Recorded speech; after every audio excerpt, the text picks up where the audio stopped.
Premier Doug Ford saying he is on the same page with Prime Minister Justin Trudeau in terms of handling these tariffs.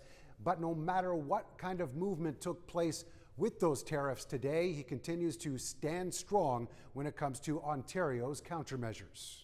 The deal is zero tariffs. We aren't going to budge. Let's sit down and start negotiation on the CUSMA deal, and let's move it forward as quickly as possible. Because uncertainty in both countries it's not working. It's just not working. On what was otherwise a day for the Ford government cabinet and PC caucus to come together at Queen's Park for the first time since the election, the topic of tariffs overshadowed the business of simply getting back to business. Premier Ford rushing from meeting room to meeting room, first referring to a phone call with U.S. Commerce Secretary Howard Lutnick that took place yesterday. We had a good conversation. Then, speaking with the media after today's call between Prime Minister Trudeau and U.S. President Trump, Ford was skeptical about the 1-month exemption on tariffs for the auto industry. And I always worry when someone says 30-day reprieve, that gives them a chance to start, lining things up and planning their next move. And as we all know that what the president says today may change tomorrow.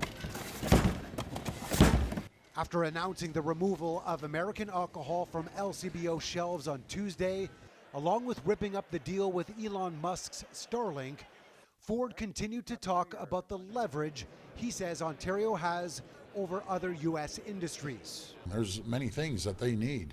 And like I said before, if I have to stockpile the nickel, high-grade nickel, that their aerospace, their military needs. Meanwhile, the ministers responsible for finance, trade, and energy, all files that would be impacted by tariffs and countermeasures, stayed mum, leaving it to Ford to stand his ground without offering any further details on next steps. Does that mean no compromise from you?